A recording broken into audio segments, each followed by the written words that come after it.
ولو انت اول مرة تشوف القصة فاوعوا تنسوا تدعموني بالاشتراك علشان اكمل تنزيل. تبدأ قصتنا بيوم مشرق وجميل، بس كل الهدوء والجمال ده بيتحول في لحظة واحدة. الجو بيضلم والسحب بتتكثف بشكل كبير لحد ما الامر بيبقى غير مرئي. اهل القرية بيفزعوا من اللي حصل فجأة ده، والناس منهم بيقولوا دول اكيد اعضاء طائفة الشياطين. الطائفة دي قاسية جدا ومش بترحم اي حد. بيظهر الشياطين وهم بيقولوا يا اهل طائفة تيان، احنا بندعو انجن يجي معانا حالا. بينزلوا على الارض وهم ماسكين تابوت معين. بيحصل فجأة انفجار دخاني في نص الساحة، وبيظهر فيها قائد طائفة تيان. بيقول لهم انا ما عنديش اي ضغينة ضدكم، ايه اللي خلاكم تقتحموا البوابة الجبلية المرة دي؟ واحد من الشياطين بيقول لو سمحت سلم لنا انجن حالا، بس الناس من الواضح كان ان هم ما يعرفوش مين انجن ده اصلا. القائد بيقول اكيد انتوا غلطتوا في العنوان، مفيش حد هنا اسمه انجن. بس الشخص ده بيقول له انا مش هكررها تاني، هات لي انجن حالا وما تلومنيش لو انا بقيت عديم الرحمة. القائد بيقول له على الرغم ان طائفة تيان مش كبيرة، بس هي عاملة زي الثمرة اللي عمرها ما هتدبل. بس الشيطان بيقول له انا بقى هسحق الثمرة دي، وبيبدأ هجومه عن طريق السحر انه بيطلع عيد بنفسجية عملاقة وبيحاول بيها يهجم على القائد. القائد طبعا مش بيقف كده وبيستخدم السحر هو كمان عشان يطلع سيف يهجم بيه على الايد دي، وبيفضل يدفع السيف بكل قوته، بس القبضة بكل سهولة بتقفل على السيف وبتفتته 100 حتة. وبيقول له الشيطان احنا مش قريبين خالص في القوة، حاسس اكني بضرب بيضة بطوبة صلبة.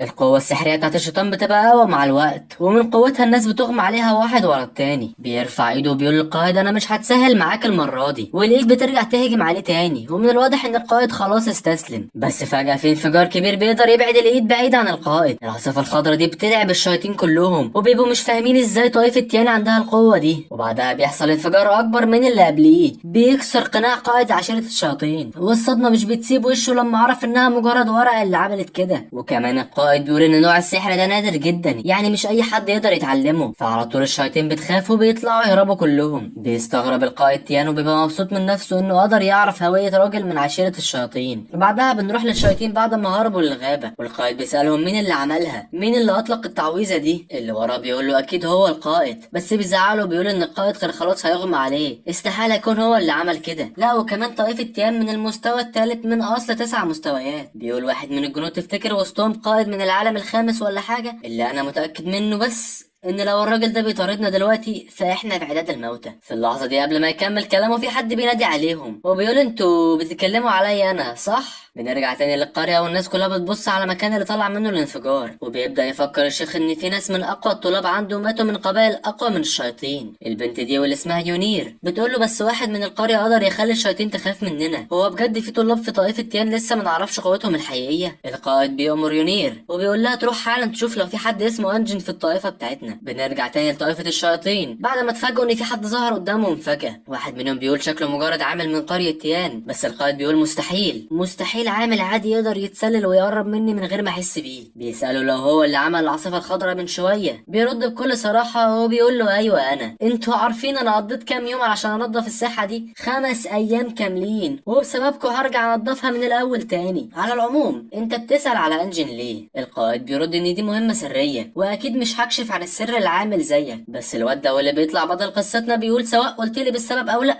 فانت ميت النهارده. وبحركه بسيطه جدا بايده بيعمل عاصفه كبيره بتطير الجنود كلها في الهواء لحد ما بيحصل انفجار كبير بيموتهم كلهم. يونير بتبقى قاعده في القصر وبتفكر ان المفروض اقوى واحد في القريه هو الشيخ الاكبر، والشيخ الاكبر ده هو القائد اللي احنا لسه شايفينه من شويه، بس الشيخ الاكبر مستحيل يعمل تعويذه بورقه شجر بس. وبتفضل تفكر يا ترى مين اللي انقذهم. بعدها بنروح لبطلنا وبيبقى قاعد في المكتبه وبيطلع له النظام وبيقول له النظام ان تم تطوير مهارة السيف لأعلى مستوى، وبيعرف لنا البطل عن نفسه. أنا اسمي أنجن، وإن أنا عندي قدرات الانتقال عبر المجرات. دخلت وسط الطائفة دي واشتغلت عامل نظافة عشان محدش يعرف قوتي الحقيقية. من القدرات بتاعتي إن أنا أقدر أدمج حاجتين من نفس النوع مع بعض، يعني لو جبت سلاحين مثلا ودمجتهم هيطلع لي سلاح متطور أكتر. علشان كده أنا موجود في المكتبة هنا بدور على وصفات سحرية قوية وبدمجهم مع بعض. بس بعد كل اللي عمله أنجن في طائفة الشياطين دي هو لسه في المستوى الثالث، وبرضه مش واثق لو هو فعلا بالقوة اللي هم متخيلينها، وإنه لازم يتدرب علشان يوصل للمستوى التاسع. التاسع اللي هو اعلى مستوى اساسا. فجأة في واحدة بتطب عليه في نص تفكيره، وبطلنا بيرحب بيها باحترام وبيقول لورد بترا خير في حاجة ولا ايه؟ بتزعق وبتقول له انت قاعد مستخبي هنا عشان تهرب من الشغل؟ انت مش شايف ايه اللي حصل في الساحة بره؟ عايزة تشوف المكان ده بيلمع دلوقتي. بيطلعوا بره وبترا بتتكلم مع يونير على اللي حصل، ويونير بتقول ان الشخص ده عرف يهزم الشياطين بورقة شجر بس. بتتصدم بترا من المستوى المرعب ده من السحر، وبتتوقع يونير انه اكيد مجرد معلم كان معدي على القرية بتاعتنا، ما هو مش معقولة يكون من طائفة تيان. وبتسألها لو لقوا الواد اللي اسمه انجن، بس اللي بتقول لها للاسف لا. ويونير بتقترح عليها تجيب اسماء الطلاب من القرن الماضي، فبتنفذ بترا طلبها وبتقول لها ممكن برضو يكون طائفة الشياطين غلطوا في الاسم، اصل الناس دي قوية جدا وما ينفعش نعمل مشاكل معاهم. بتزعق في بطنه وبتتريق على طريقة التنظيف بتاعته انها بطيئة جدا، وبتأمره يروح يجيب المخطوطة اللي مكتوب فيها اسماء الطلبة من القرن الماضي. بيجي الليل على القرية، وفي واحد بيتسحب ناحية المكتبة بغرض السرقة، بيبقى عايز يسرق كتب السحر الخاصة بطائفة تيان. بيدخل المكان وزي ما توقع مش بيلاقي حد جوه علشان المعركة اللي حصلت الصبح واكيد الجنود كلها نايمة، وهو بيبص على الكتب فجأة بيحس بحركة حواليه، فبيزعق وبيقول مين الفار المستخبي هنا؟ اخرج من عندك حالا. فبيخرج فعلا بنت لابسة اسود وهي بتضحك ضحكة شريرة، وبتقوله لو انا فار فايه اللي بيعمله واحد مش من الطائفة هنا في المكان؟ مش بيرد عليها وبيهجم عليها بالسحر على طول، بس هي بكل سهولة بتنط بعيد وبتتفادى الضربة بتاعته. بتقول البنت انت فاكر انك في نفس مستواي وهتقدر تهزمني يا عجوز انت؟ فبيتعصب جدا الراجل من الكلمة دي وبيشحن طاقة في ايده عشان يهجم عليها، بس بيقطعهم صوت بطلنا وهو بيقول انتوا عاملين دوشة هنا ليه؟ بيتصدموا هما الاتنين عشان ما كانوش حاسين بوجوده الفترة دي كلها. بيقول انجن عدت على وجود السيدة المقنعة دي 3 سنين، فضل يقول لها على المكان والزمان والمكياج اللي كانت عاملاه، وكمان اسم اول كتاب مسكته، ونفس الموضوع مع العجوز. بيقول له انك جيت هنا مرتين وانه اشترى الحزام بتاعه ده من محل اسمه يومير، وانك رغم انك عجوز بس حاولت تسرق في المرتين اللي جيتهم هنا. من 3 شهور سرقت كتاب تركيبة فانجي. العجوز بيخاف وبيقول في سره من المستحيل يكون عارف الكلام ده بكل التفاصيل دي، وبيسأله عن هويته الحقيقية، بس بطلنا بيقول له انا مجرد عامل من قرية تيان. فبيستهزأ بيه ومن غير تفكير بينط وبيهجم ناحيته، بس فجأة في درع بيطلع من بطلنا بيصد الضربة بتاعته. ومش بس كده، ده كمان من قوة الدرع بيكسر مركز الطاقة بتاع العجوز وبيخليه يتلاشى من الوجود. البنت المقنعة مش بتصدق اللي شايفاه ده وبتقع على ركبتها على طول، تفضل تتوسل لبطلنا انه يسامحها وعمرها ما هتيجي هنا تاني. بيسألها انجن ايه السبب اللي خلاها تيجي هنا اساسا، فبتقول له يعني لو قلت لك هتسيبني امشي بسلام؟ مش بيرد على السؤال ده، فبتخاف وبتنطق على طول. يقال ان في اسرار روحية مخفية في قرية تيان، نهر الجناح الملكي. في طوائف كتير اتبنت في المكان ده علشان تحميه، وعلى الرغم ان طائفة تيان ضعيفة بس ليها تاريخ قديم وطويل، علشان كده الطوائف الاقوى منهم بتحاول تسرق الكنوز بتاعتكم. وبتفضل تعيط لانجن وبتقول ان ده كل اللي عندها وارجوك سيبني امشي. والغريب هنا انه بيسمح لها تمشي فعلا، وقبل ما تمشي بتقول انها سمعت ان السيد الشاب من طائفة يوهي هيتجوز حد من قرية تيان. انا من رايي ان الجواز ده بس علشان قرية يوهي تستفاد من قرية تيان مش اكتر. بيبدأ يفكر انجن في الكلام اللي سمعه، وبيفتح النظام وبيقول انه فعلا لو قدر يلاقي السحر الروحي ده اكيد هيبقى في اعلى مستوى.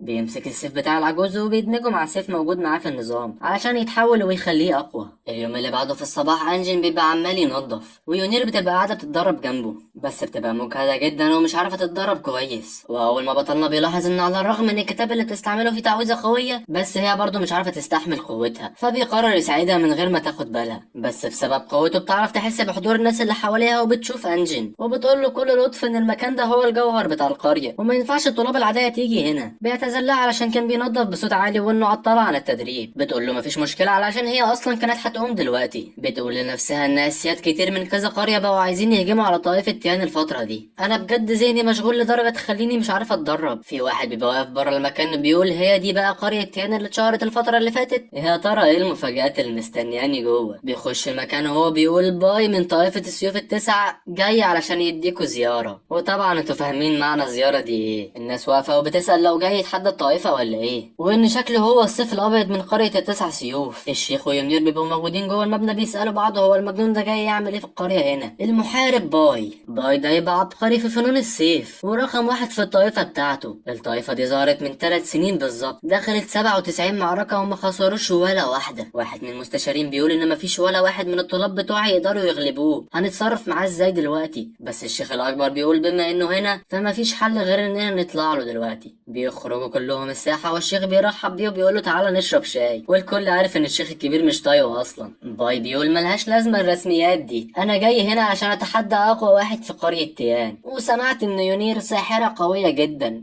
فايه رايكم نبدا بيها؟ يونير بتقول للاسف انا ترقيت لرتبه شيخ وما ينفعش انزل معاك في قتال. باي بيقول يا ستي سيبك من القوانين دي، كلنا عارفين ان طائفه تيان مش هتقدر تعمل حاجه. طبعا الكلام ده بيستفز الناس في القريه، وعلى طول بيظهر واحد جنب الشيخ بيقول له اسمح لي اقتله انا. وفي اللحظه اللي الشيخ بيوافق فيها المحارب ده مش بيستنى وبيهجم على باي، بس باي بيقدر يصد ضربه السيف بتاعته وكمان بيديله على دماغه، ومن قوه الضربه بيطير المحارب ده لبعيد. بيضحك باي وبيقول عليه ضعيف جدا. الطائفه كلها بتخاف علشان الراجل ده يعتبر مستواه حلو، بس مع ذلك اتهزم بكل سهوله من باي. يونير بتستسلم وبتقول خلاص انا هحاربه. الشيخ بيعترض على طول، بس يونير بتبقى واثقه انها تعرف تخلص القتال ده في ثواني. بتتقدم فعلا وبتبدا تكون السيف في ايديها، بس باي بيبقى في عالم موازي علشان بيبقى عمال يقيم قوتها، وبيقول انها فعلا اقوى من العبيط اللي انا لسه ضاربه ده. بتنزل عليه يونير بموجات زرقاء طالعه من السيف بتاعها، بس باي بيستخدم السحر وبيكسر الموجات دي كلها. يونير بتتعصب وبتساله انت ما سحبتش السيف بتاعك لحد دلوقتي ليه؟ بتكمل الهجوم بتاعها بس بشده اكبر، وباي بيعرف يتفادى كل الضربات وبيقول بكل حماس انت فعلا تستحق السيف بتاعي. بتقرب يونير اخيرا منه، بس باي بيصد اول ضربه وبيقدر يبعدها عنه بكل سهوله، بس مش بتستسلم وبتخش عليه التاني ضربه. بس برضه باي بيضحك وبيقول لها انت بطيئه قوي، ولا كأنه بيدربها. بيبدا يشحن السيف بتاعه بطاقه غريبه وبيضربها ناحيه يونير، والساحه كلها بتبقى بتتهز من القوتين، بس طبعا قوه باي بتعدي من يونير وبتوصل للسيف بتاعه تكسره نصين. الشيخ الاكبر بيقول خلاص يا يونير انت مش ندي ليه خالص. باي بيستهزأ بيهم وبيقول وبعدين مفيش حد في الطائفه العبيطه دي يقدر يغلبني. طبعا الكلام ده بيستفزهم كلهم وبيفضلوا يشتموا فيه، فبيقرر باي يمشي ويسيبهم دلوقتي. بنروح للغابه بالليل وباي بيبقى قاعد مع نفسه بيفكر، وبيقول ان رئيس طائفه يوهي ضحك عليا علشان قال لي ان في ناس محترفه في تيان، وفي الاخر اروح الاقي شله المهرجين دول، وزي ما حصل المره اللي فاتت بطلنا بيظهر وسط الغابه. باي بيخاف لانه عرف يقرب منه من غير ما يحس بوجوده. باي بيقول في سره مستحيل يكون الواد ده مستواه قليل لانه قدر يقرب مني من غير ما احس بيه. بيسال بطلنا عن هويته الحقيقيه، بس انجن بيقول له لما عمك الكبير يقف قدامك تحترم نفسك وتسيب السيف من ايدك. قوه بطلنا بتكون قويه جدا بتخلي باي من غير تفكير ياخده على محمل الجد، وبيبدا على طول يضرب تعويذه ناحيته، بس بيتفاجئ ان بطلنا عرف يمتص قوه التعويذه بتاعته من قبل ما يضربها عليه. مش بيستسلم باي وبيحاول يرمي تعويذه كمان ناحيه انجن،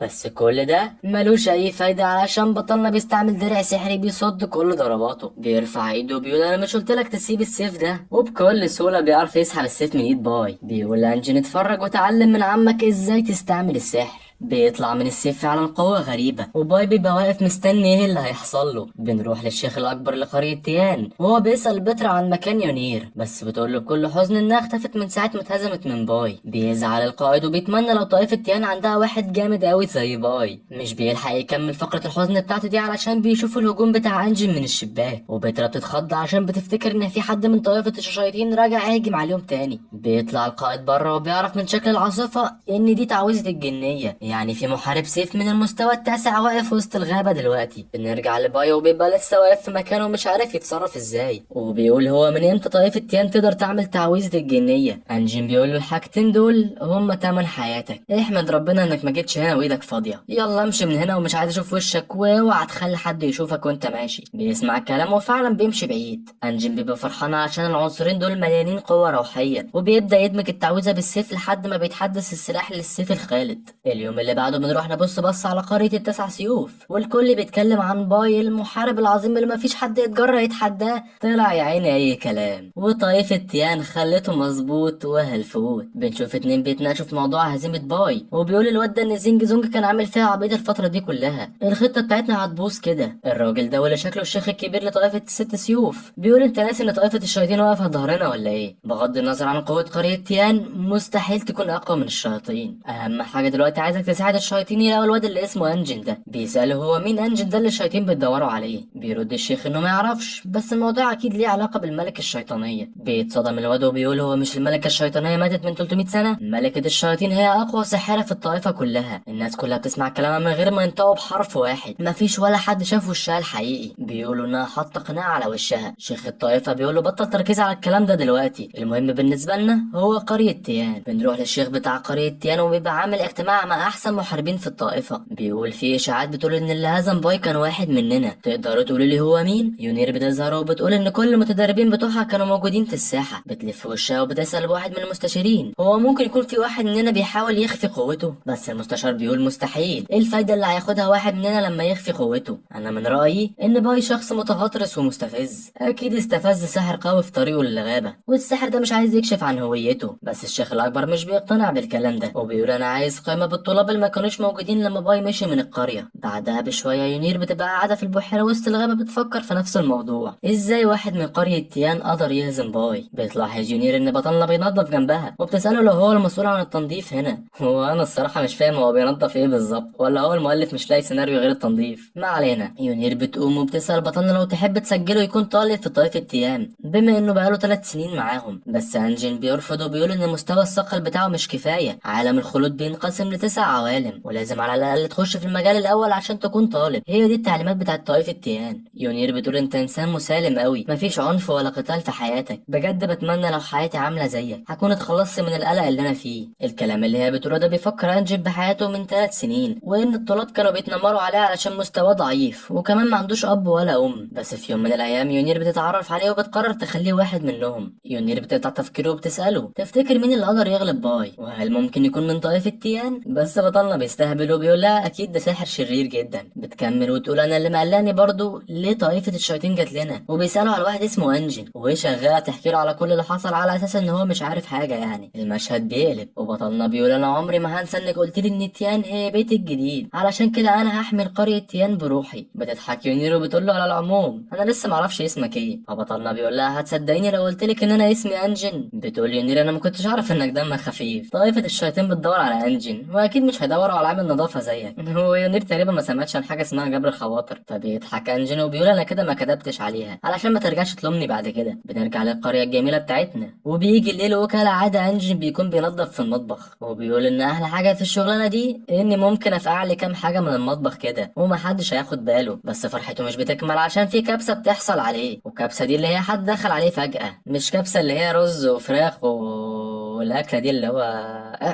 السعوديين هيفهموني يعني. ده لو في سعوديين بيتفرجوا عليا اساسا اكتب لي تحت في الكومنتات انت بتتفرج عليا منين. بيجري يستخبى على طول قبل ما بترا تقفشه، ويا محاسن الصدف بتطلع بترا داخله المطبخ تعمل اللي نفس انجن كان بيعمله وبتبقى مستمتعه قوي بالاكله، ويا عيني بطلنا ملحقش يدوقها حتى. بيسند بطلنا على الحيطه وفجاه بيعرف ان في حد رسم تعويذه في الحته دي من الحيطه وبيتسحب على طول جوه البوابه دي. بترا بتحس بوجود حد وبسرعه بتجري ناحيه الصوت بس مش بتلاقي حد وبتحمد ربنا انها ما اتقفشتش من حد من الطلاب. بننتقل لمكان اشبه بالجحيم وفي شيطان متسلسل بيضحك وبيقول اخيرا حد دخل المنطقه المحرمه بعد 300 سنه، ادوني بس شويه دم وانا هقدر اطلع من السلاسل دي وساعتها هنتقم من شيخ طائفه تيان. بنرجع لانجن وهو بيتمشى ومش فاهم ايه المكان ده وبيقطع تفكيره على ارواح شريره بتحاول تقرب منه. بيهجموا ناحيته وهم بيرددوا كلمه واحده اكل اكل، بس بطلنا بتعويذه بسيطه بيصد الضربه بتاعتهم. الشياطين دي بتستغرب وبتساله يا ابني انت منين؟ انت من فرنسا؟ انت من فرنسا؟ خليك واقف هنا هنجيب لك الرجاله وجايين. بس انجن بيزهق من كل الرغي بتاعهم ده وبيطلع ايد ناريه سحريه بتقدر تحرقهم كلهم. بطلنا لاول مره بيخاف وبيقول لنفسه انا حاسس ان في روح شريره جدا في المكان. بنروح للشيخ الاكبر وهو واقف قدام تمثال غريب، التمثال ده فجاه بيطلع منه روح لونها اسود. الخوف بيسيطر على جسم الشيخ الاكبر مره واحده وبيقول في حد اقتحم المنطقه المحرمه. يونير بتساله انت قصدك يعني الكلام ده؟ فبيقول لها ده شيطان شرير جدا اتحبس من اجداد طائفه تيان، يلا بينا نروح حالا لبوابه المنطقه المحرمه علشان لو الشيطان ده اتحرر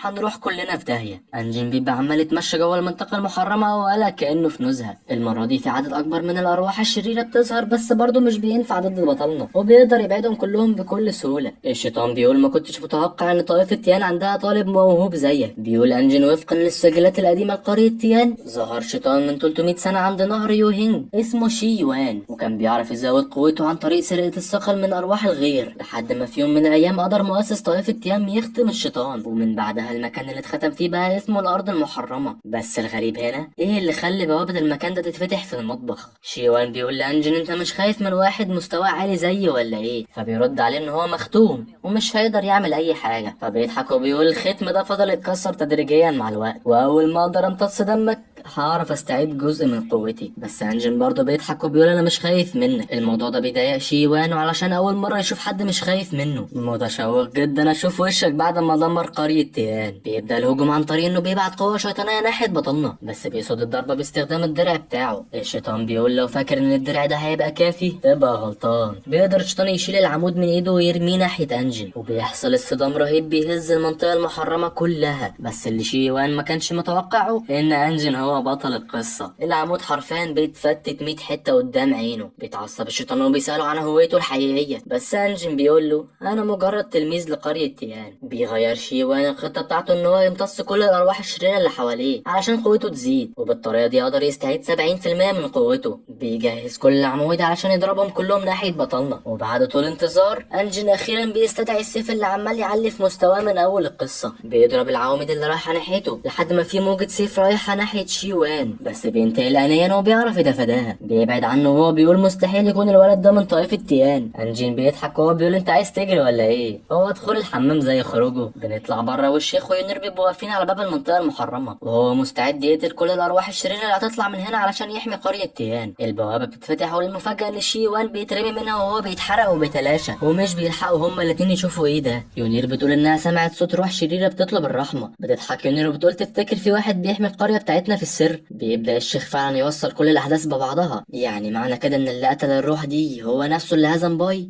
الشيخ عمال يفكر في كل شخص ممكن يعمل كده، بس مفيش ولا واحد منهم يقدر يخش المنطقه المحرمه. يونير بتبقى في عالم موازي وبتقول يعني كده طائفه تيان هيبقى ليها مستقبل، وبتبدا تفكر يا ترى الراجل الغامض ده شكله عامل ازاي. الشيخ بيطمن ان مفيش خطر جاي وبيقرر يمشي هو ويونير. بنرجع على انجن وهو بيتمشى في المنطقه المحرمه، وفجاه بيلاحظ وجود كتب سحريه نادره جدا. بيقول انه قضى 3 سنين بيدور على تقنيات روحيه بالقوه دي وعمره ما لقى حاجه زي دول. التعاويذ دي هتقلب الاحداث راسا على عقب. لو قدرت ادمج التعاويذ دي هقدر على الاقل اوصل للعالم الخيالي. بيبدا فعلا يفتح النظام علشان يستعمل التقنيات اللي لقاها دي. ساعتها في بوابه بتتفتح في السماء في نص قريه تيان، والطلاب كلهم بيلاحظوا وجودها. في ناس وسط الغابه بتلاحظ وجود الطاقه الهائله دي، وواحد بيسال هو ممكن يكون في حاجات حصلت للكنز السري. بس الشيخ الاكبر اللي اسمه مو بيقول التقنيه دي مستحيل طائفه تيان تعملها. مش عارف ازاي الشيخ الطائفه واسمه مو يعني. الكنز ده مفيش حد يقدر يفتحه الا بالتقنيات الخالده. الطائفه دي ما كانش فيها ناس بالمستوى الروحي، انما القوه دي طالعه من شخص قدر يعدي المستوى الروحي ويوصل للمستوى الخالد كمان.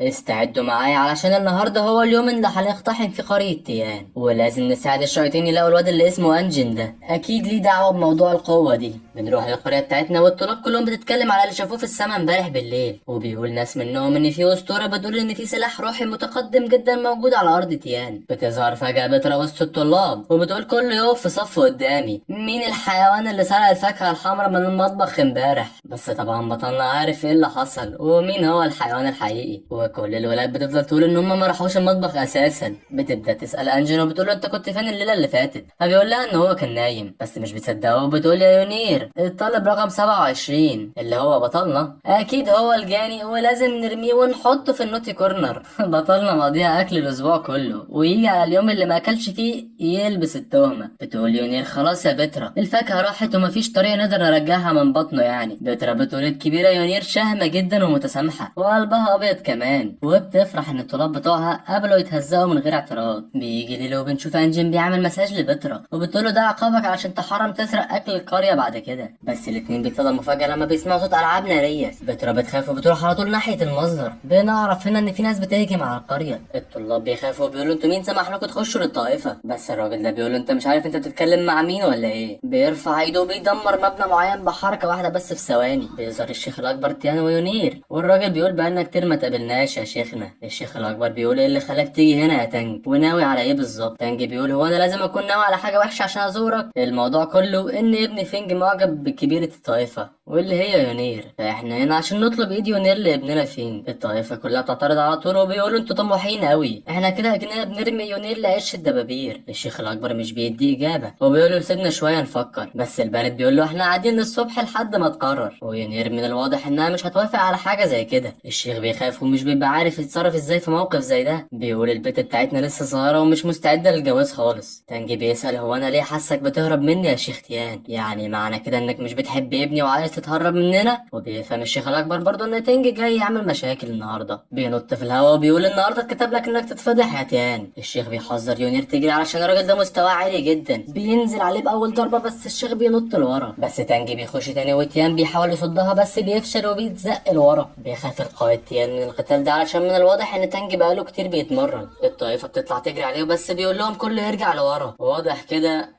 انك جاي وعامل خطة محكمة جدا. بيرد تانج انا معرفش انت تتكلم على ايه، بس اللي عملته ده هتتعاقب عليه زي اللي قبلك. وبيبدأ تانج يعمل تعويذة العلاج اللانهائي. السحر بيتكون لحد ما بيعمل محارب عملاق، والطائفة كلها بتترعب وبيقولوا خلاص كده احنا رحنا في داهية. العملاق بينزل بيده علشان يسحق الشيخ الاكبر، والشيخ بيعمل نفس التعويذة اللي عملها في الحلقة الاولى، وبيرمي السيف ناحية اليد بس من غير اي فايدة، واليد فعلا بتنزل على قائد طائفة تيان. بيقع على ركبته ويونير بتجري تشوف حصل له ايه. تانج بيأمر الرجاله وبيقول يلا روحوا ابذلوا قصارى جهدكم علشان تلاقوا انجن. بيبدأ الجنود يهجموا على افراد طائفة تيان، والوضع مش بيبقى مطمئن خالص، والمعركة شكلها هتتحسم وطائفة تيان هتخسر. تانج بيقول اللي هيستسلم هنسيبه يعيش، بس بترا بتحاول تشجع الجنود وبتقول انا بفضل الموت على اني استسلم ليكم. بيستغل الفرصة وبيندفع ناحيتها على طول، بس بترا بتقدر تصد الضربة على اخر لحظة. فينج بكل براعة بيعرف يطير السلاح من ايديها، بس برضه بتفضل مصرة على موقفها ومش بتستسلم. فبيقول فينج انت اللي خليتيني اعمل كده، وبيرفع السيف بنية القتل. بس فجأة الناس كلها بتحس بصعقة كهربائية بتروح ناحية السيف بتاع فينج، ومن قوة ضربة الصعقة بترجعه لورا. بنبص فوق المبنى بنلاقي واحد مقنع ظهر فجأة. بيقطع فينج المشهد الدرامي ده وبيزعق وبيقول انت مين؟ بيرد ان هو شخص مش مهم تعرف هو مين، انا جاي هنا علشان اخلص المهزلة دي واروح علشان لسه مرتبط بمواعيد. فينج بيضحك بسخرية والجنود بتوعه كمان مش بيعرفوا يمسكوا نفسهم من الضحك، حتى طائفة تيان بيبقوا مش عارفين مين ده، بس بيقولوا شكله كده جاي يساعدنا. فينج بيقول انا بأمرك تنزل على ركبتك وتتوسل وممكن بعدها اسيبك تعيش. طبعا كلنا فهمنا ان ده يبقى بطلنا. بيرد انجن عليه بكل استهزاء وسخرية، فبيقول فينج انت كده مسبتليش خيار تاني. في لمح البصر بيطير ناحية انجن يهجم عليه بالسيف، ويونير بتزعق وبتقول له نط بعيد بسرعة. انجن بيصد الضربة بصباعين حرفيا. الراجل المقنع ده قدر يصد اقوى سيف لعشيرة تانك بصباعه بس، والصدمة زي ما احنا شايفين مش بتسيب وش يونير وبترا. فينج بيبقى حرفيا مش عارف يسحب السيف بتاعه من صباعه، وبيسأل نفسه ايه نوع السحر اللي الواد ده بيستعمله. انجن بيقطم السيف بتاعه بايده بس، وبيرمي حتة الحديدة دي علشان تقطع حبل الوريد بتاع فينج. بيقع من فوق المبنى على الارض عشان يتحول لجثة هامدة، وفي اللحظة دي الضحك والسخرية بيتحول لرعب وهدوء تام. بيجري الاب مرعوب على ابنه وبيفضل يهز فيه ويصرخ على امل انه يبقى لسه عايش، بس مفيش اي فايدة. فينج اتقتل من الراجل المقنع ده بضربة واحدة بس. الشيخ الكبير بيفضل باصص على انجن وبيقول الواد ده شكله اقوى مني بكتير. بتفرح ينير وبتقول اكيد هو ده اللي كان بيحمينا الفترة دي كلها. حتى بترا والطلاب بيقولوا ان هم مش مصدقين ان في معلم زي ده بيحمي قريتهم. تانج بيقول بهدوء انا مش مهتم انت مين ولا مدى قوتك ايه، لازم تدفع الثمن على اللي عملته ده. انجن بيرد وبيقول انت اللي بدأت الاول بالهجوم علينا. فبيتعصب جدا عليه وبيقول انه مش هيستسلم وهيقتلهم كلهم. بترا ساعتها بتتدخل وبتقول ما يغركش قوته، حتى الجنود بتاعتنا بتقدر تغلب المقنع اللي واقف فوق ده. فبيقول انجن هي الست دي لازم تخش في اي موضوع تزعق بدون هدف كده، مش بيهمه اللي قاله ده، وبيهجم برضه على بطلنا. الشيخ الاكبر بيقول خلي بالك يا ابني، شيخ تانج حركاته كلها غير متوقعه. بس بترا بتقول يلا يا مقنع موت العجوز المزعج ده. بيفتح بطلنا الدرع بتاعه قبل ما الهجمه تيجي عليه وبيدفع الشيخ لورا،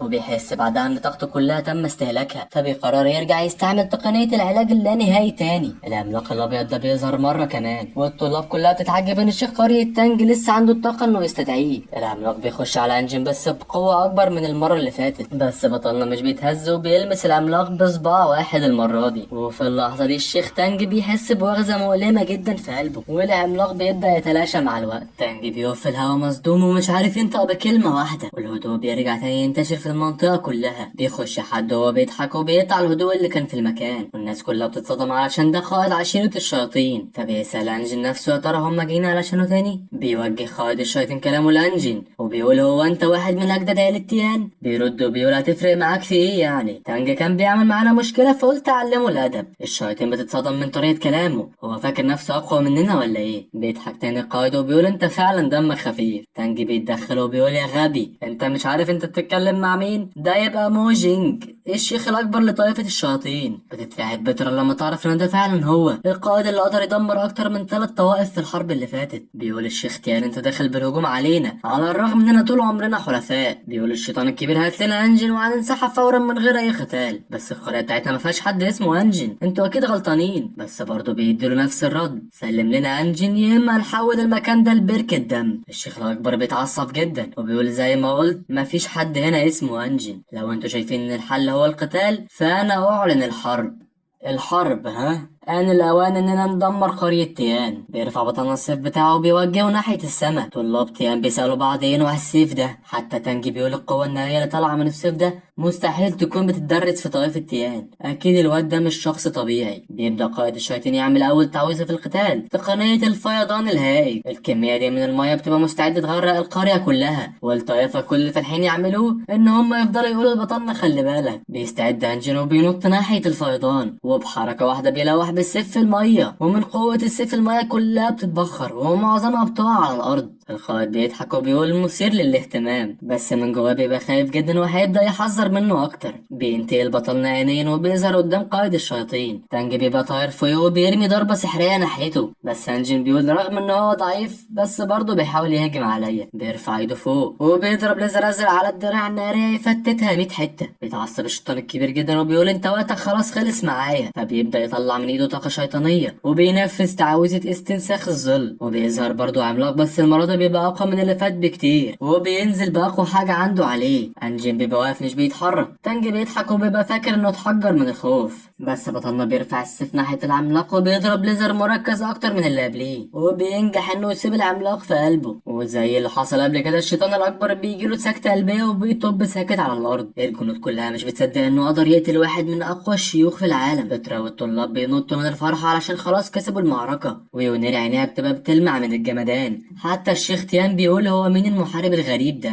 المضحك هنا ان انجن بيقول هو ده بقى قائد الشياطين، ده انا كل ده كنت بسخن وما استعملتش قوتي كاملة. بيهدد الشياطين وبيقول لهم امشوا دلوقتي، بس لو اتجرأتوا تيجوا هنا تاني فمش هسيبكوا تمشوا بعد كده. الشيخ تيان بيقول يا ابني انت لازم تقتل الشيخ تانج علشان هو اهان القرية. بينزل تانج على ركبته ويتوسل انه يسيبه يمشي، وهو عمره ما هيجي هنا تاني. بيكمل لو سيبناه يمشي الناس هتفتكر ان طائفة تيان مهزأة، فبيفهم تانج كده انه خلاص مات. فبينط ناحية يونير يقتلها عشان يحرق قلب الشيخ تيان. بيبقى خلاص فاضل اللحظة ويوصل ليونير، بس يا عيني مش بيلحق علشان السيف بتاع بطلنا طلع اسرع منه. بيجري على طول يطمن على بنته بس مش بتعمل له اي اعتبار وبتشكر انجن. بينحني الشيخ الاكبر لبطلنا وبيسأله لو هو عايز اي حاجة من قرية تيان، بس انجن بيقول له لا تسلم يا حاج خيرك سابق، وهو بينط يمشي بعيد. يوم ساطع جديد بيطلع على قرية تيان الجميلة. بتظهر بترا كالعادة علشان تدمر كل الجمال ده، وبتنادي بصوت عالي جدا عشان تصحي الطلاب كلها. الافراد كلهم بيصحوا نعسانين وبيقولوا ان هما مش قالوا اننا هناخد ساعة راحة زيادة النهاردة. حتى بطلنا بيبقى حرفيا مش شايف قدامه. بترا بتتكلم وبتقول اكيد كلكم عارفين اللي حصل، في طائفتين جم يهجموا علينا امبارح وقتلوا افراد كتير من قريتنا الحبيبة، بس لحسن حظنا في سيد غامض ظهر وانقذ الموقف. بس الشياطين ممكن يهجموا علينا تاني في اي وقت، وكمان في عدو تاني في المنطقة الغربية ممكن يهجم علينا، علشان كده فاحنا قررنا نختار عدد منكم عشان ينضم اخيرا للطائفة الجميلة بتاعتنا. الطلاب كلهم بيفرحوا جدا علشان اخيرا بعد سنين من التدريب اخيرا هينضموا للقرية، بس بطلنا بيبقى مش مهتم وبيقول لنفسه انه هيفضل متدرب وخلاص. بتزعق وبتقول لهم الكل يقف صف قدامي علشان الاختبار هيبدأ. بتشاور على الخادم رقم 21 وبتقول له انت مجتهد وتتدرب كتير على الرغم انك لسه ما وصلتش للمجال الاول، بس لسه عندك فرصة. الخادم 14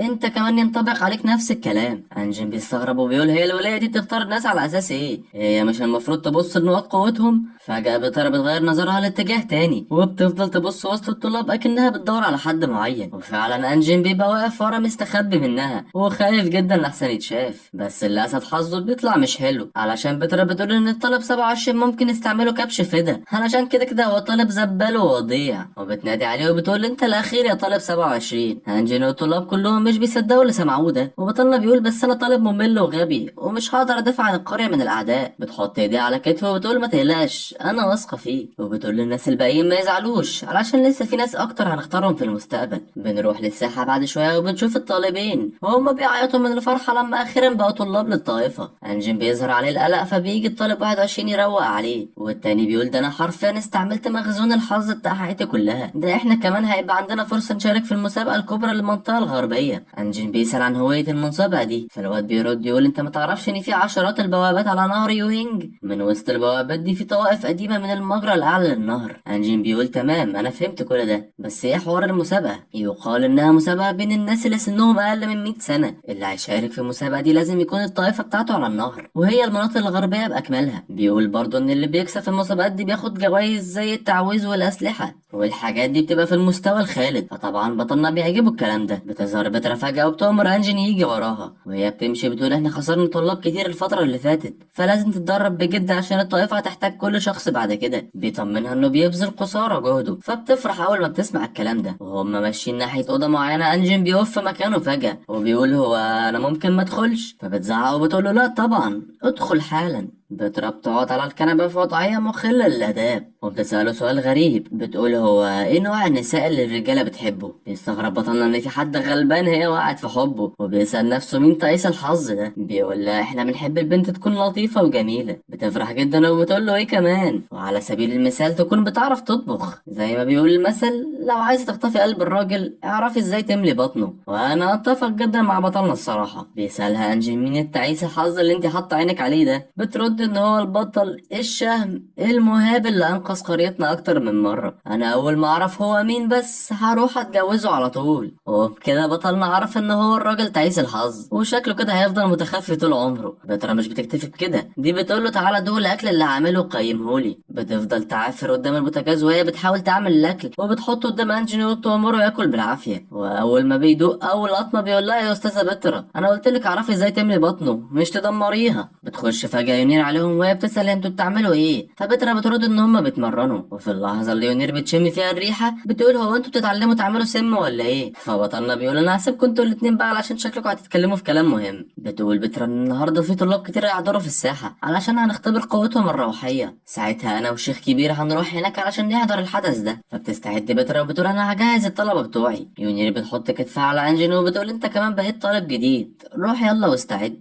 انجن بيبان عليه القلق بس بيقول لها حاضر. بنروح للساحة والراجل العجوز بيبدأ يشرح للحاضرين عن البلورة اللي شايفينها دي. قوتك في سحب الطاقة الروحية هتحدد ايه المستوى بتاعك. في عندنا 3 جذور روحية، وكل نوع ليه 3 فئات، وهما أعلى وأوسط وأدنى. الناس اللي هيجيلهم الجذور الروحية المنخفضة هياخدوا إكسير روحي. واحد من الطلاب بيقول إن الإكسير ده يقدر يزود سرعة الثقل بتاعك، وبيسأل طب لو طلع مستوى عالي؟ بيرد العجوز وبيقول إنك هتخش في الطائفة بتاعتنا على طول من غير أي سؤال. يونير بتقول لو فعلا طلاب كتير من عندنا طلعوا مستوى عالي الطوائف التانية أكيد هتخاف مننا. بيبدأ أول طالب يتقدم والتوتر بيبان على وشه، بس يونير بتقول له ما تخافش وحط ايدك على الحجر وخلاص. وفي اللحظة اللي بيلمس فيها الحجر بيتحول للون الأحمر، وده بيبقى مستوى منخفض. بعدها الطلاب بتفضل تحط ايديها بالدور وكلهم بيطلع لهم مستوى منخفض، وبعضهم بيبقى متوسط. يونير بتقلق جدا عشان كل ده ومفيش أي واحد مستوى عالي. بيتقدم طالب كمان وأول ما بيحط ايده أخيرا بيطلع إنه مستوى روحي منخفض. حتى الواد التاني اللي كان بيتكلم مع بطلنا برضه بيطلع له مستوى روحي منخفض.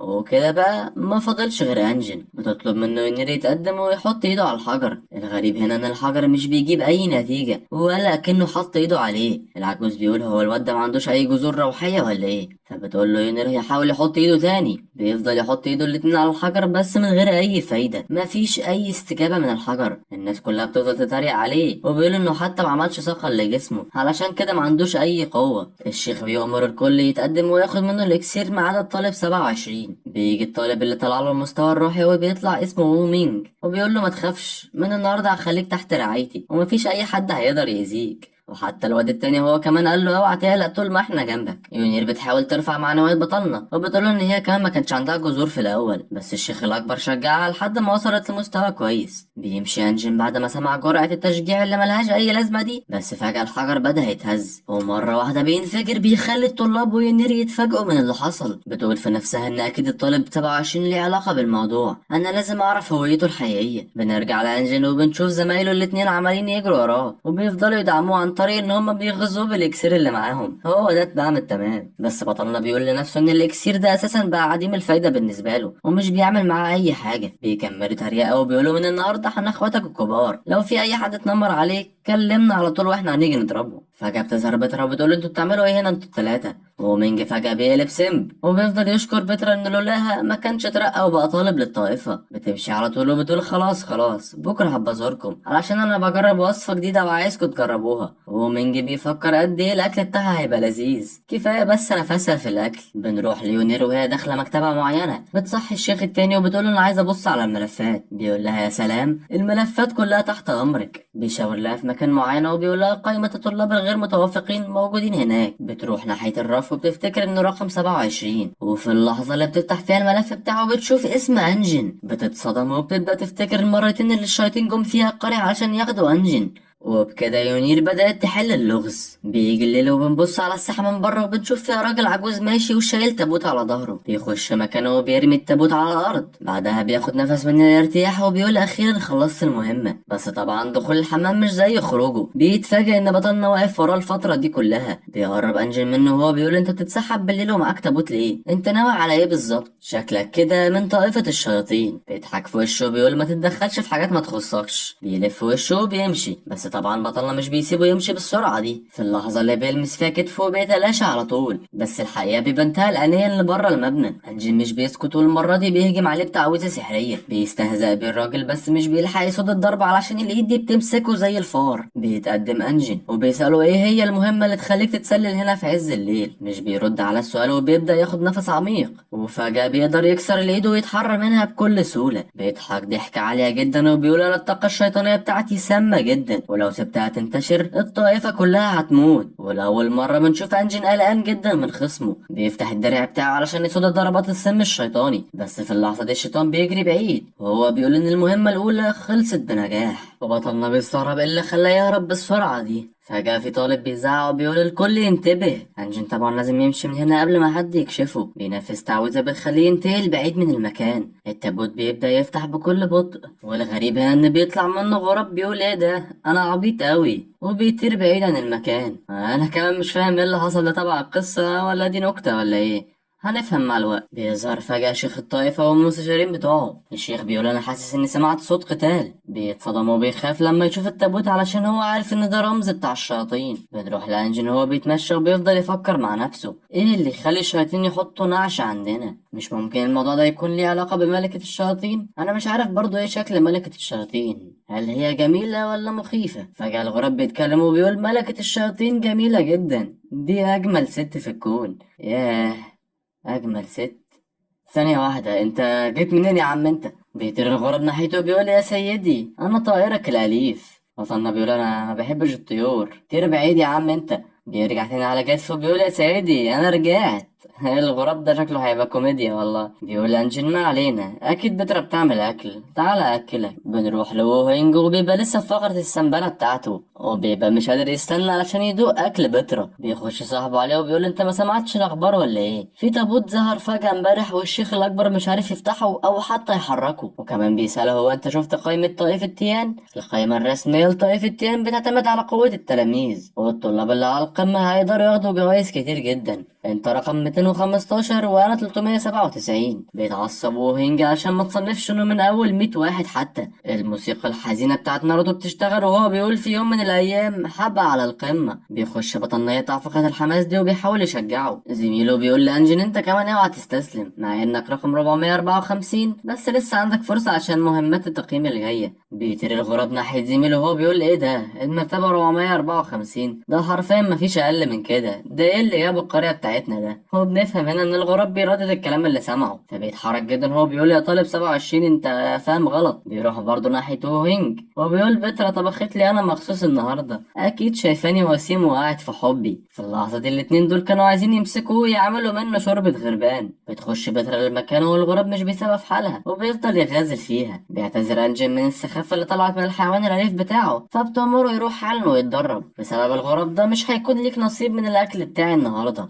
وبكده عرف بطلنا ان الغراب ده طلع ليه لازمة فعلا. بعد ما بيطلع بره انجن بيقول لنفسه حرفيا اكل بترا الكلاب مش هتاكله. فجأة الغراب بيصرخ وبيقول اكل بترا الكلاب مش هتاكله. بيتصدم انجن علشان الغراب ده ردد اللي كان بيفكر فيه، وعرف كده ان الغراب ده مش عادي وانه بيقرا الافكار. فجأة يونير بتظهر ورا بطلنا وبتقول يا انجن. بيتصدم بطلنا عشان اول مرة تناديه باسمه الحقيقي. بتسأله وبتقول له هو انت اسمك الحقيقي انجن؟ مش بيكذب وبيقول ايوه فعلا ده اسمي. بتقول له يونير اصل الشياطين كانوا بيدوروا على حد اسمه انجن. بيستهبل وبيقول انا معرفش انت بتتكلمي عن ايه، انا اصلا ساعتها كنت متدرب عادي. بتقول يعني انت متعرفش حد من طائفة الشياطين؟ بيرد انه مستحيل يكون على اتصال مع حد منهم. وبتسأله لو هو شاف حد غريب وهو بينظف قبل كده. بيستهبل تاني وبيقول هو في العادة بيركز في التنظيف ومش بيركز مع الناس اللي حواليه. فبتبدأ تقتنع فعلا ان انجن طالب ضعيف جدا وممكن يكون ما وصلش حتى للمستوى الاول، اكيد تشابه اسماء ودي مجرد صدفة. بترجع تشجعه من تاني وبتقوله لازم تتدرب كويس علشان امتحان التقييم بكرة. بيشكرها وهما الاتنين بيمشوا في اتجاه مختلف، بس يونير برضو مش بتستسلم وفجأة بتهجم على انجن من ظهره. انجن بيحس بالهجوم ده وبيفهم انها عايزة تشوف ردة فعله، فبيقرر ما يعملش اي حاجة. ويونير فعلا بتوقف الهجوم على اخر ثانية وبتقع وبتفكر في نفسها تاني. بتقول شكله فعلا عنده نفس الاسم بس مش هو اللي الشياطين بيدوروا عليه. بيقطع انجن حبل تفكيره وهو بيقول يا استاذة يونير ينفع تقومي من عليا؟ فبتقوم بسرعة وبتقول له ما تفهمنيش غلط، انا بس نسيت اديلك حاجة. بتطلع اكسير هيساعده على التدريب بشكل احسن. الغراب بيظهر فجأة وبيقول يونير مش لطيفة بس دي كمان عندها قلب طيب، الشخص اللي هيتجوزها هيبقى اكتر شخص محظوظ على الكوكب. فبسرعة بيمسك انجن الغراب من منقاره علشان يسكته خالص وبيجري بسرعة وهو بيقول لها انه رايح يتدرب علشان اختبار بكرة. بطلنا بيبقى في المكان اللي اتحط فيه التابوت، بيتقدم ناحيته وهو بيقول ان الشيوخ معرفوش حتى يحركوه، هو في زومبي جوه ولا ايه؟ بس المفاجأة هنا ان التابوت بيتفتح لوحده. بيبص جوه بيلاقي ست في منتهى الجمال. الغراب بيقرا افكار انجن وبيقول هو في واحدة بالجمال ده في الكوكب؟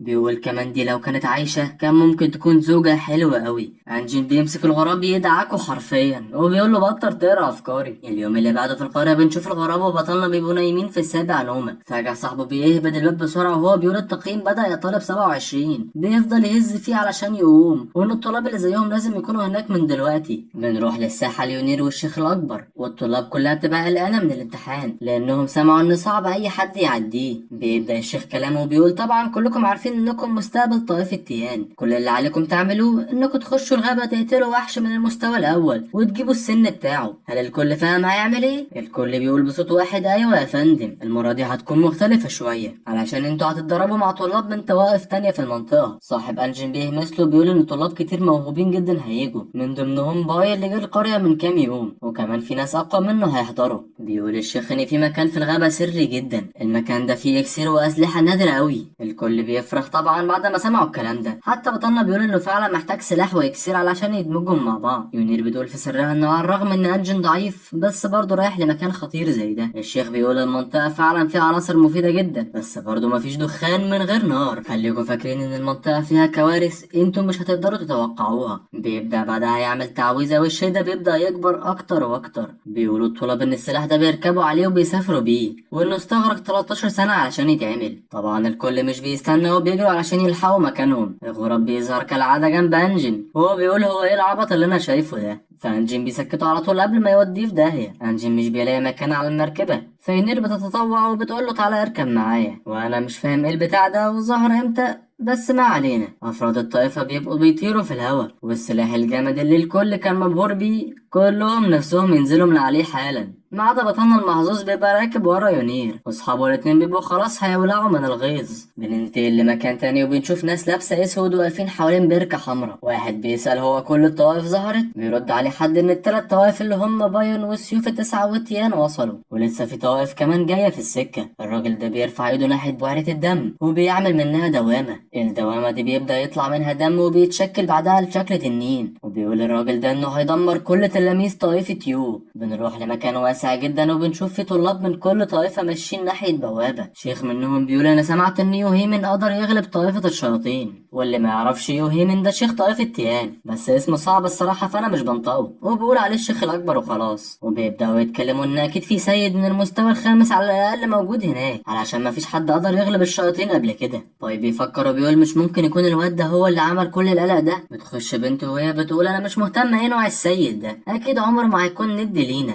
الناس كلها انتباهها بيروح ناحية البت دي، واللي اسمها بيطلع لينيو. لينيو غير رحيمة بأي حد، بيقول انها رقم واحد في الجيل الجديد ومفيش اي مقارنة بينها وبين طائفة تيان. ده حتى العبقري باي جي ما يقدرش يهزمها. بتتقدم البنت وبتسأل هي طائفة تيان فين، فبيرد عليها العجوز ان هم خلاص على وصول. وفعلا البنت بتلاحظ وجودهم في الهوا، بتبدأ تتريق على يونير وبتقول لها مش على عوايدك يعني انك تتأخري. بتعتذر لها وبتقول خلاص بما ان الكل هنا يلا بينا نفتح البوابة. بتسألها انت مستعجلة ليه؟ دي فرصة حلوة قوي عشان تتعرفي على الطوائف التانية، ممكن تطلعوا بعلاقات منهم. انجين بيسأل مين العبيطة دي والناس خايفة منها ليه؟ الشيخ بيحط ايده في بقه على طول وقال له انت متعرفش دي مين ولا ايه؟ البنت دي تبقى لينيو. العبقرية دي عرفت في وقت قصير جدا توصل للمستوى الخالد. بيستغرب انجين وبيقول يعني هما بيقولوا عليها عبقرية علشان وصلت للمستوى الخالد؟ ده على كده المفروض الكل يقول عليها عبقري علشان انا وصلت للمستوى الخالد. ده ظلم بجد. باي بيظهر وسط الناس ومش بيبقى مركز علشان بيفضل باصص على انجين وبيفضل يسأل نفسه لو هو ده فعلا اللي هزمه هو بيعمل ايه مع طائفة تيان. بترجع لينيو تتريق على يونير ومن قوة الطائفة بتاعتها، بس المرة دي يونير بترد رد ساحق عليها بتخلي الناس كلها تتصدم مرة واحدة علشان مفيش اي حد حتى الشيوخ يقدر يتكلم وحش معاها. بيظهر على لينيو علامات الغضب والناس بتبقى مستنية قتال يحصل، بس بتضحك فجأة وبتقول ما تقلقيش انا واثقة جدا من الطائفة بتاعتي. بتستغرب جدا يونير من الثقة بتاعتها وبتقول انا براهن على الطائفة بتاعتي. وهنا الشيخ والطلاب عرفوا ان هم لازم يبذلوا قصارى جهدهم علشان ما يغزلوش يونير. حارس البوابة بيقول كفاية رغي بقى ويلا بينا نبدأ. البوابة فعلا بتفتح وفي طاقة روحية كبيرة جدا بتطلع منها، وبالفعل الناس كلها بتخش واحد ورا التاني. بنخش جوه البوابة وبننتقل لغابة عادية جدا، بس بنشوف ومينج وصاحبه حاضنين في بعض وفرحانين جدا ان طريقتهم اشتغلت، بس للأسف معرفوش ياخدوا الطالب 27 معاهم. ومينج بيقول بص في وردة روحية هناك، الوردة دي نقدر نعمل منها اكسير قوي جدا. وبيلاحظوا ان الارض اللي نزلوا فيها دي منجم دهب حرفيا، وبيفضلوا يلموا في الغنايم. بس طبعا ما ينفعش يومهم يعدي على خير علشان في افعى خضرا بتظهر من ورا ومينج ومن غير رحمة بتعضه من طيبة قلبه. وبكده شغل الافعى خلص فبتمشي بعيد. صاحبه بيتخض علشان السم ده خطير جدا ولو سابه ينتشر في جسمه ومينج حرفيا هيروح منه. ومينج بيقوله ساعدني ومص السم بسرعة، فبيعرف صاحبه في اللحظة دي انه هيسيبه يموت. لا وكمان مش بيلحق يقرر هيمص ولا لا علشان في نمر بيظهر فجأة قدامهم. بنروح لانجين اول ما وصل في البوابة،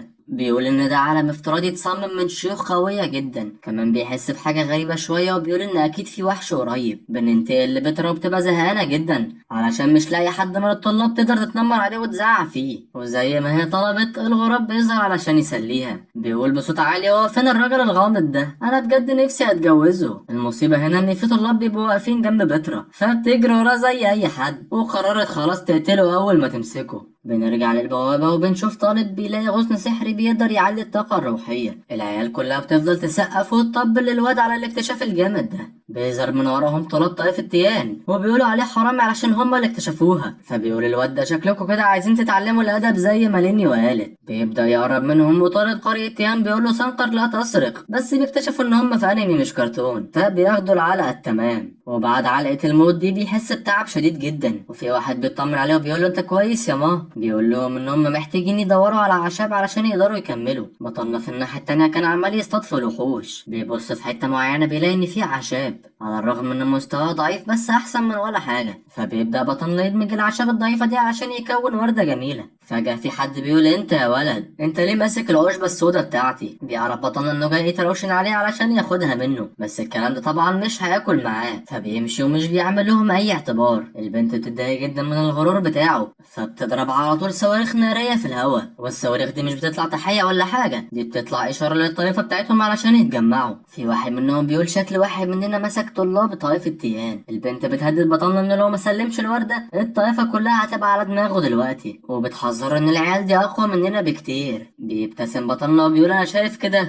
انكم تهربوا دلوقتي بسرعة. فبيبدأ يضحك عليه بطريقة هستيرية، بس فجأة بيتضرب بطاقة سحرية وبيطير بعيد. اللي ضرب الضربة دي يبقى خنزير بري، وانجين بيفهم ان العشب ده بينتمي للخنزير علشان كده لما اتسرق الخنزير طلع يجري وراهم. وبنعرف كمان ان في اكتر من 80% من اللي بيتفرج عليا مش عامل اشتراك للقناة، فعامل اشتراك علشان الخنزير ده ما يطلعش يجري وراه. بيهجم الخنزير بسرعة رهيبة ناحية بطلنا، والواد اللي كان عامل فيها بطل من شوية بيقول ان حتى الشيخ الكبير حذرنا من الوحش ده، والحل الوحيد في الموقف ده اننا نصرخ ونبكي ونلطم ونولول. بس فجأة الجو بيقلب لرعد وبرق والدنيا كلها بتضلم. بتنزل ايد ضخمة ناحية الأرض بتموت الخنزير في ساعتها. وسط العياط والولولة بيفتح الواد عينه علشان يلاقي الخنزير ميت على الأرض. بنعرف إن الاتنين دول اسمهم الأخ وانج والأخت لين، علشان في ناس من الطائفة بتاعتهم بيوصلوا يشوفوا ايه اللي حصل. بس وانج بيطمنهم إن هو كويس، والخنزير بيستهبل وبيقول إن الوحش ده فعلا قوي، بس كويس إننا طلعنا منها بإصابات خفيفة. والخنزير هنا أنا قصدي على وانج مش الوحش. بيروحوا ناحية الحفرة وبيتصدموا إنه فعلا نجح يقتل الوحش من مستوى عالي. واحد منهم بيقول لو الناس عرفت اللي حصل ده محدش هيقدر يهجم على طائفة التسع سيوف. بيكمل وانج وبيقول انتم مقفرين الموضوع ليه يا جماعة؟ مفيش داعي تمدحوني، الموضوع كان سهل جدا. بيقولوا له من النهارده احنا الخدام بتوعك، اعمل بينا اللي انت عايزه. فبيقول لهم امشوا من هنا وروحوا جمعوا اعشاب اكتر. اخته بتسأله انت ليه كدبت عليهم؟ فبيرد بكل غرور وبيقول من الممتع انك تحظى باحترام الناس. فبتكمل لين طب لو الراجل غامض ده جه تاني هنعمل ايه؟ فبيقول لها مش عارف سيد قوي بيعمل ايه اصلا في امتحان تافه زي ده، بس المره الجايه اكيد مش هيقدر عليا. بنروح لبطلنا وبيكون بيبص على نهر وهو بيسال نفسه هو انا ليه حاسس بقوه سحريه كبيره من المكان ده حتى الاسماك اتحولت وبقى حجمها اكبر. وفجاه بيلاحظ ان في حاجه بتنور جوه، فبكل تهور بينط في النهر بدون تفكير. بيقول لنفسه انا ما ينفعش اغطس كده من غير حمايه، فبيعمل حوالين نفسه حاجز بيحميه من السحر وبيخليه يتنفس تحت الميه. بيلاحظ كمان ان الميه باردة جدا بشكل غير طبيعي، فبينزل تحت بشكل أعمق لحد ما بيوصل لليابس. وهو بيتمشى تحت المية بيشوف هيكل عظمي لتنين عملاق. حتى بطلنا بيبقى مش فاهم ايه اللي جاب التنين ده هنا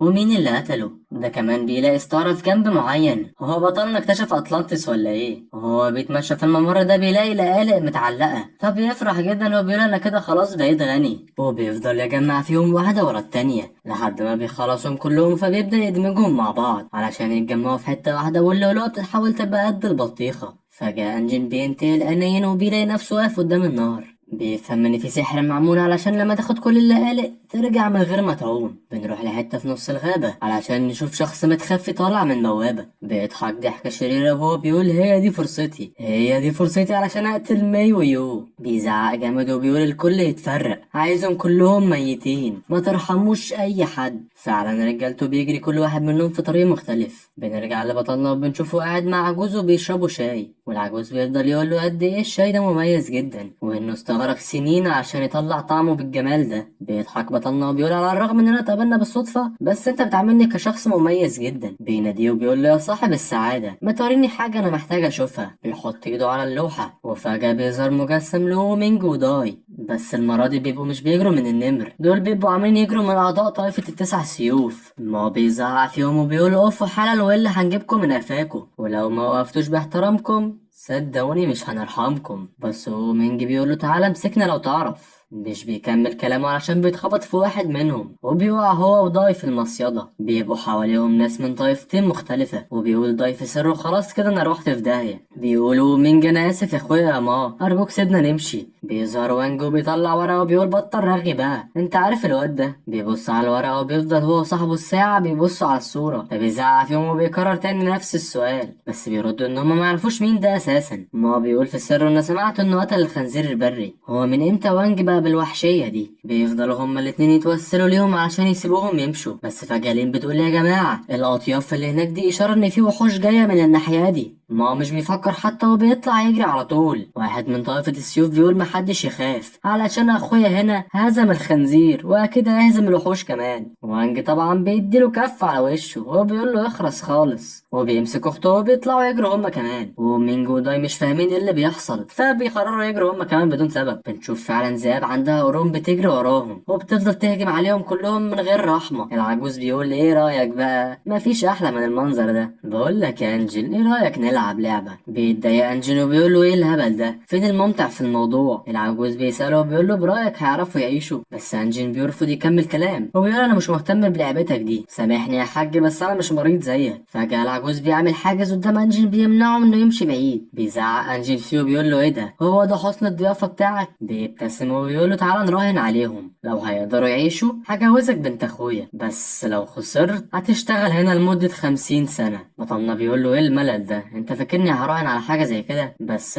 عندي سؤال بسيط، هو بنت اخوك دي جميلة؟ بنرجع للذئاب وواحد من الطوائف بيقول لو ما عملناش حاجة هنتعب وفي الاخر هنتجاب. ما هو بيزعق وبيقول يا وانج انت مش قتلت الخنزير؟ الخنزير ده واحد من الوحوش الروحية الاربعة. يلا يا صاحبي احنا كلنا بنعتمد عليك. بس وانج طبعا مش بيرد وبيكمل جري، بيستغل ما الوقت المناسب وبيهجم مرة واحدة على الوحش عشان ينقذوه مينج، والاتنين وشهم بيلمع من الجمدان بتاع مار. الكل بيقف فعلا وبيبدأ يحصل اشتباك بين الذئاب والطائفة. فجأة بيحصل زلزال بيهز المكان كله، بس بيتضح ان ده صوت زئير تمساح الدهب الاسود، واحد من الوحوش الاربعة الروحية. التمساح بيتقدم ناحيتهم والناس بتقول ما تخافوش، الاخ وانجا عارف يتعامل معاه. بس وانجا برضه مش عايز يعترف، بيرفع سيفه وبيفضل يقول كلام تحفيزي علشان يخلي الطواف تهجم عليه. ما بينط بسيفه ناحية التمساح، وفي اللحظة اللي السيف فيها بيلمس ظهر التمساح السيف شبه بيتكسر في ايده. بيفهم ان الدهب ده سحري ومش اي سيف هيقدر يخترقه، والتمساح فجأة بيبلع واحد من الجنود في ثواني، وده بيخلي الطلاب كلهم يهجموا عليه في نفس واحد. الكل بيستعمل كل اللي يعرفه حرفيا من قوة جسدية لسحر، وفي الاخر بعد عناء بيقدروا فعلا يهزموا التمساح. بس حرفيا المتبقي منهم بيبقى نايم على الارض ومش قادر يتحرك. واحد من الجنود بيقول فعلا قوة الوحوش الاربعة غير طبيعية، احنا بجد محظوظين جدا. حتى ومينج بيبقى لسه عايش وبيقول يا داي احنا كنا خلاص على حافة الموت. داي بيقول فعلا هو فين الطالب 27؟ انا ما شفتوش خالص من ساعة ما دخلنا البوابة. بيتصدم ومينجو بيقول يعني معنى كده انه فجأة الصمت بيسيطر على المكان لما الناس سمعت صوت حد بيضحك. بيسقف الراجل ده وبيقول برافو عليكم، تقييمي ليكوا 7 من 10. بس للأسف يا ولاد انتوا اتكتب لكم تموتوا في العالم ده للأبد. واحد من طائفة التسع سيوف بيقول انت مين وازاي دخلت البوابة؟ المقنع مش بيرد وبيعمل تعويذة، وفجأة في ايد عملاقة بتظهر وبتسحق الواد ده زي الدبانة حرفيا. المنظر ده بيخلي وانج ولين يترعبوا، حتى وو مينج وداي بيولولوا وبيقولوا عايزين ماما. وانج بيتكلم وبيقول انتوا من طائفة الدم صح؟ بيقول في سر هما ازاي دخلوا هنا. المكان ده ليه بوابة واحدة بس وسرية جدا ومستحيل اي حد يعرف مكانها. هما ممكن يكونوا اخترعوا طريقة يقدروا يخترقوا بيها العالم ده. حتى ما بيبقى فعلا عارف الطائفة دي طائفة الدم قوية وقديمة جدا، الجنود بتوعها متخصصين في مص دماء الأعداء. كان بيحكي إن واحد منهم كان قاسي جدا ودخل السجن بسبب شره، بس من قساوته وبطشه اتطرد من السجن حرفيا. وبيقولوا ان هو راح للمنطقة الغربية. بيقول الراجل ده انا قتلت كل الطلاب ما فضلش غيركوا انتوا بس. بنرجع للعجوز وهو بيقول شفت بقى مفيش اي طريقة يقدروا من خلالها يهربوا من الموقف ده. منهم عدد قليل جدا من طلاب المستوى المتوسط، ازاي هيقدروا يقفوا قدام واحد من طائفة الدم؟ بيسأل انجن هم ازاي دخلوا العالم ده اساسا، فبيرد ان بكل بساطة كان في ثغرة في البوابة وعرفوا يلاقوها بالسحر. فبيطلب منه انجن ينقله ليهم. بيضحك العجوز وبيقول انت عايزني ابعتك؟ انت فاكر انك هتعرف تنقذهم ولا ايه؟ للاسف يا ابني اللعبه لسه ما خلصتش. فجاه انجن بيلاحظ حاجه غريبه، بيشوف تنين اصفر وراه وبيفهم من المنظر ده ان العجوز مش موجوده اساسا كل الفتره دي. العجوز بيقول بالظبط كده الروح بتاعتي موجوده في المكان ده من سنين، وانا الصراحه عايز جسم جديد. ولما شفت جسمك ما كانش ينفع يسيبك تهرب بسهوله، جسمك مليان طاقه خالده هتخليني اقوى بكتير. فترى ايه اللي هيحصل في المعركتين دول؟ مين الطرف اللي هيخسر ومين اللي هيعيش؟ الكلام ده هنعرفه في الحلقة اللي جاية. وبس كده يا اخواتي، ما تنسوش تعملوا سبسكرايب للقناة عشان اتشجع اعمل قصص اكتر. السلام عليكم.